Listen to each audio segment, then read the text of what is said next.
जब से हमारी सरकार बनी है कई सारे एफर्ट्स किए गए हैं। जैसे इलेक्ट्रिक व्हीकल पॉलिसी बनाई गई और आज दिल्ली में सबसे ज़्यादा, पूरे देश में सबसे ज़्यादा इलेक्ट्रिक व्हीकल्स दिल्ली के अंदर बिक रहे हैं। मात्र कुछ सालों में जो हमारे टारगेट्स हमने रखे थे उससे कहीं ज़्यादा हम एक्सीड कर गए हैं। दिल्ली के अंदर पब्लिक ट्रांसपोर्ट को सुदृढ़ करने के लिए दिल्ली मेट्रो तो पहले चल ही रही थी, लेकिन दिल्ली में बसों की बहुत कमी थी।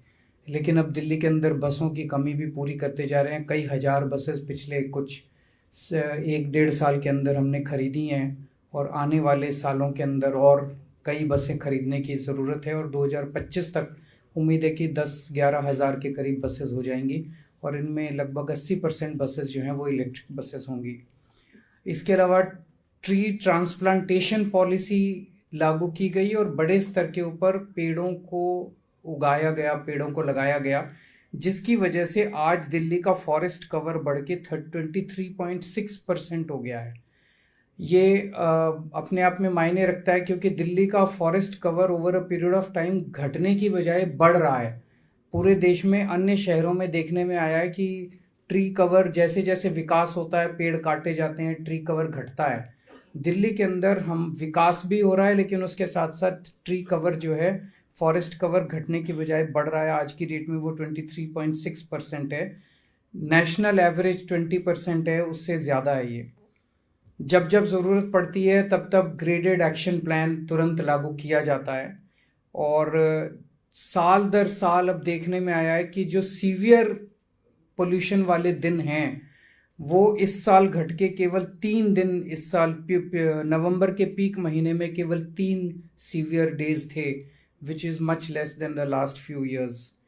हमने कई सारे कैंपेन चलाए जैसे रेड लाइट ऑन, गाड़ी ऑफ, और इन सब चीज़ों का क्यूमुलेटिव इफेक्ट है कि दिल्ली का एवरेज एनुअल पोल्यूशन जो है वो पिछले 5 साल में अगर देखा जाए 2018 से लेके आज तक सबसे कम अभी पोल्यूशन रहा। तो अभी तक जो एफर्ट्स किए गए वो सारे बहुत अच्छे हैं, लेकिन अभी बहुत कुछ करना बाकी है। अभी परसों जो मैंने ऐलान किया था कि दिल्ली की सड़कों को अब मैकेनाइज्ड स्वीपिंग की जाएगी, रोज दिल्ली की सड़कों को धोया जाएगा, फुटपाथ की मैकेनाइज्ड स्वीपिंग, इससे पोल्यूशन बहुत कम होगा। बिकॉज एक बहुत बड़ा कारण है दिल्ली की सड़कों के ऊपर जो मिट्टी है, उसकी जब स्वीपिंग की जाती है वो मिट्टी उड़ती है, और जब उसके ऊपर मिट्टी अगर सड़क पे होती है और उस पर जब ट्रक या बसेस चलती हैं, व्हीकल चलते हैं, तो वो मिट्टी उड़ती है। उस मिट्टी को अगर हम साफ कर देंगे तो इसका पोल्यूशन के ऊपर बहुत असर पड़ेगा। अभी तक जब भी हम पोल्यूशन को कैलकुलेट, एनालाइज करने की बात करते थे तो कहा जाता था एक स्टडी 2013 में की गई थी, एक 2017 में की गई थी। तो जितनी स्टडीज हुई वो स्टडीज वन ऑफ स्टडीज थी। जैसे मान लीजिए फलाने जून के महीने में 2014 में कोई स्टडी की गई, अब वो 30 दिन 35 दिन तक अलग अलग जगह से सैंपल लिए गए, कोई सुबह लिया गया, कोई दिन में लिया गया, कोई शाम को लिया गया, उन सबको मिला के एक स्टडी की गई और उस स्टडी के आधार पे सारी सरकार की पॉलिसीज अभी तक बनी, जो कि बिल्कुल गलत है। अभी जैसे शर्मा जी ने दिखाया आपको कि एक एक घंटे के अंदर पोल्यूशन के कंपोनेंट्स बदल रहे हैं। 8 बजे पोल्यूशन के कारण कुछ और थे, 9 बजे पोल्यूशन के कारण कुछ और थे, सोमवार को पोल्यूशन के कारण कुछ और हैं, मंगलवार को पोल्यूशन के कारण कुछ और हैं। तो जब तक हम पोल्यूशन के सोर्सेज को रियल टाइम बेसिस पे कैलकुलेट करके एनालाइज नहीं करेंगे, तब तक कोई भी पॉलिसी डिसीजन जो है वो सब गलत होंगे। सो अभी शर्मा जी ने कुछ बताया, मैं भी इस पर कमेंट करूंगा। तो जो अभी हमने देखा, अब हमने आईआईटी दिल्ली, आईआईटी कानपुर, टेरी, डीपीसीसी, इन सब ने मिलके real time source apportionment, real time मतलब अभी इस वक्त दिल्ली की हवा में किस वजह से कितना पोल्यूशन है, इस वक्त व्हीकल्स की वजह से कितना पोल्यूशन है, कूड़ा जलाने की वजह से कितना पोल्यूशन है, डस्ट की वजह से कितना पोल्यूशन है, कोयला जलाने की फ्लाई ऐश की वजह से कितना पोल्यूशन है, इस वक्त रियल टाइम बेसिस पे कितना पोल्यूशन है दिल्ली की हवा के अंदर, किस वजह से। ये इन मशीनों के द्वारा हमने जो भी बेस्ट अवेलेबल मशीन थी दुनिया में, उन सब मशीन को प्रोक्योर करके और वो रियल टाइम सोर्स अपोर्शनमेंट हमने करना चालू किया। तो एक तरफ तो ये अभी क्या सिचुएशन है वो बताएगा और दूसरी तरफ ये फोरकास्ट भी करेगा कि अगले 3 दिन में आवरली बेसिस पे ये फोरकास्ट करेगा कि क्या उम्मीद की जा सकती है। और ये एक तरह से पिछले 1-1.5 साल से तो शर्मा जी और उनकी टीम काम कर रहे हैं। मैं उनको बधाई देना चाहता हूं कि वो यहां तक पहुंचे। दिल्ली सरकार इस पे 3-4 साल से लगी हुई है। उसके पहले हमने वॉशिंगटन से भी कांटेक्ट किया था, लेकिन हमारे कई सारे प्रयास सफल नहीं रहे। लेकिन इस बार आईआईटी कानपुर, आईआईटी दिल्ली के साथ मिलके जो हमने ये सारा किया, ये हमारा सफल रहा और आज मुझे इसको लॉन्च करते हुए बड़ी खुशी हो रही है। तो जैसे मैंने बताया, ये हमें बताएगा कि व्हीकल्स की वजह से कितना है, डस्ट की वजह से कितना है, बायोमास बर्निंग की वजह से आवरली बेसिस पे ये हमें बताएगा, जिसकी वजह से हम कदम उठा सकते हैं। पता चलता है कि मान लीजिए किसी एक वार्ड के अंदर डस्ट की वजह से ज़्यादा है, तो पता करेंगे कि वहाँ डस्ट किस वजह से उड़ रही है, उस डस्ट को कंट्रोल करने की कोशिश की जाएगी।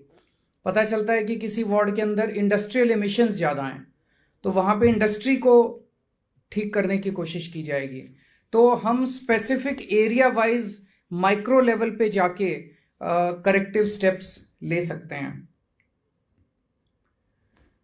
इसमें यह भी पता चलता है कि दिल्ली के अंदर का कितना है और दिल्ली के बाहर का पोल्यूशन कितना है। अभी हम देख रहे थे, जैसे वो वाला अगर एक स्लाइड निकाल दे,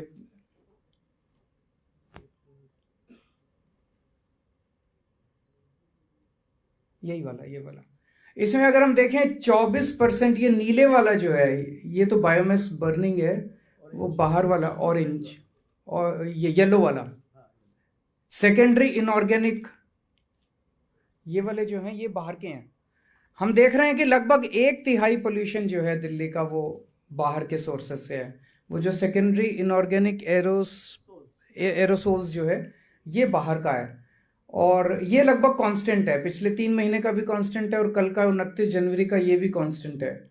दूसरा नीले वाला बायोमास बर्निंग है, ये भी बड़ा इंटरेस्टिंग है। ये सर्दियों के महीने में ज़्यादा है। ये बायोमास बर्निंग क्या है? ये वही है ना जो सिक्योरिटी गार्ड रात को अपना थोड़ा सा वो आग लगा के, ये हमने देखा, ये हमारे लिए भी बड़ा, मैंने दिसंबर में भी मैंने जब शर्मा जी की टीम से प्रेजेंटेशन लिया था तो देखने को मिला कि इसकी क्वांटिटी सर्दियों के महीने में काफ़ी ज़्यादा है। रात को जब सिक्योरिटी वाला या ड्राइवर या लोग जो अपने थोड़ी सी आग लगा के वो, ये इतनी ज़्यादा है दिल्ली के अंदर कि ऑलमोस्ट 1/5 पोल्यूशन जो है दिल्ली के, तो ये सारा धुआं उड़ता है और चूंकि टेम्परेचर इन्वर्जन होता है तो वो सारा धुआं जो है दिल्ली के अंदर गैस के रूप में, गैस चैम्बर के रूप में बन के रह जाता है। तो ये 1/4 बायोमास बर्निंग है। व्हीकल्स भी हम देख रहे हैं कि लगभग कांस्टेंट है, 17-18% के आसपास व्हीकल्स का है। ये बड़ा इंटरेस्टिंग है कि इससे इस तरह की एनालिसिस, ये पूरी दिल्ली का है। अब इसको अगर हम एरिया वाइज, एक एक वार्ड, एक एक कॉलोनी वाइज जब इसको ले जाएंगे, आज हम एक वैन चालू कर रहे हैं, इससे ये एक बार वैन स्टेबलाइज हो जाएगी तो इस तरह की कई वैन्स हम खरीद सकते हैं और इनको दिल्ली के अलग अलग कोनों के अंदर हम खड़ी कर देंगे। और जो हॉटस्पॉट एरियाज हैं, वहाँ हॉटस्पॉट क्यों है, पोल्यूशन किस लिए ज़्यादा है, ये हम लोगों को पता चलता रहेगा। वहाँ पे फिर उस स्पेसिफिक सोर्स के ऊपर हम कॉन्सेंट्रेट करके उस सोर्स को, पोल्यूशन को हम कम करने की कोशिश करेंगे। तो एक ये सुपर साइट है यहाँ 2nd फ्लोर पे, एक mobile air quality monitoring station बनाया गया है जो मोबाइल चलता रहेगा। एक फोरकास्टिंग सॉफ्टवेयर है जो 3-3 दिन का फोरकास्ट करेगा, और डैशबोर्ड और पोर्टल है। इम्प्लीमेंटिंग एजेंसीज हैं, डीपीसीसी इसकी ओनर है। आईआईटी कानपुर जो है वो लीड मेजरमेंट करता है 2.5 का और सोर्स कंट्रीब्यूशन करता है। आईआईटी दिल्ली फोरकास्टिंग करता है और टेरी जो है वो एमिशन इन्वेंट्री प्रोवाइड करता है। तो मैं शर्मा जी की पूरी टीम को बहुत बहुत बधाई देना चाहता हूं। हमारे एके सिंह साहब जो सेक्रेटरी हैं और इनकी अध्यक्षता में, इनकी लीडरशिप में सारा ये प्रोजेक्ट किया गया। पहली बार कर रहे हैं देश के अंदर। तो अभी जैसे आज का सुबह का हमने निकाला था, ये सुबह का मेरे पास आया था, मैं आपको थोड़ा सा बताना चाहूँगा। जैसे आज सुबह 8 बजे दिल्ली के बाहर के सोर्सेज का 35% पोल्यूशन था, बायोमास बर्निंग का 26% था और व्हीकल्स का लगभग 35% था। मोटा मोटा ये था। 9 बजे बाहर वाला 35% से घट के 29% हो गया।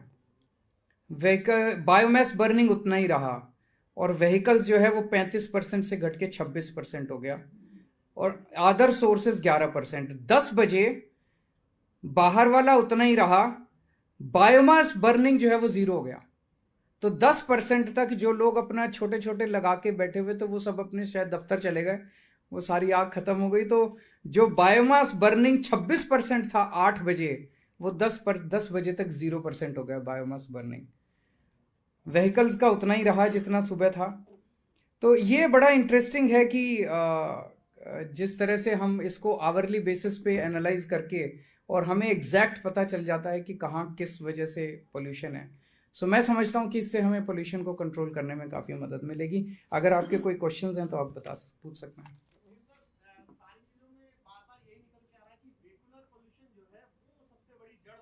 कम है, आप देखिए।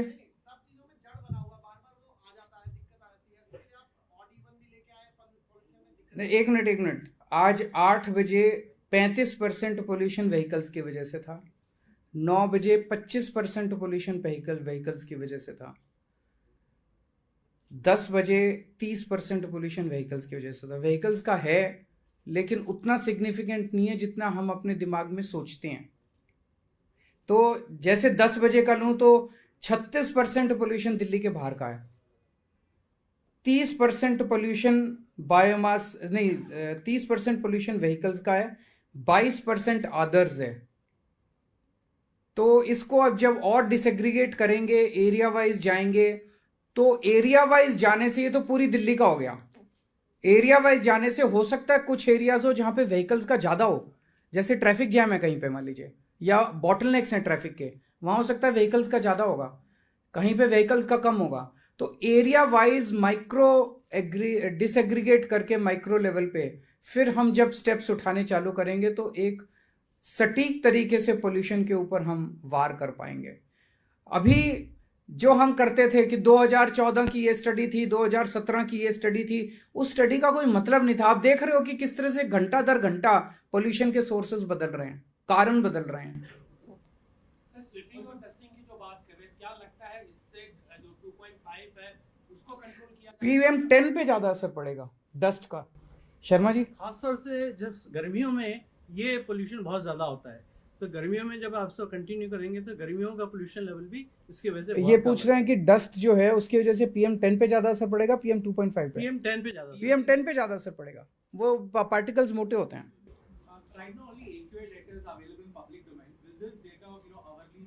ये अब आपको वेबसाइट पे है। ये क्या वेबसाइट है? RASMAN।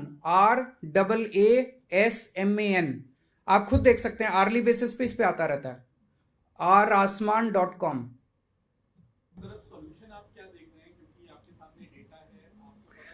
जैसा मैंने बताया अभी, इट इज टू अर्ली। जैसे मान लीजिए किसी वार्ड के अंदर पता चला कि इंडस्ट्रियल इमिशन ज्यादा आ रहा है, तो वहां पे देखना पड़ेगा कि आसपास जो इंडस्ट्रियल एरिया है वो इसका मतलब कारण है। कहीं पे पता चला कि व्हीकल का पोल्यूशन ज्यादा आ रहा है, इसका मतलब कोई व्हीकल के बॉटलनेक्स हैं, वहां फ्लाईओवर बनाने की जरूरत है, या वहां पे कोई और यू टर्न देने की जरूरत है ताकि व्हीकल के बॉटलनेक्स को हटाया जा सके। तो अभी ओवरऑल एग्रीगेटेड पोल्यूशन के डेटा के बेसिस पे जब पूरी दिल्ली की पॉलिसी बनाते थे वो गलत था। दिल्ली में अलग अलग जगह पोल्यूशन के अलग अलग कारण हैं, वो कारण आइडेंटिफाई करके उस एरिया के उस सोर्स को खत्म करना पड़ेगा, तो एग्रीगेट लेवल पे पोल्यूशन दिल्ली का कम हो जाएगा। Thank you.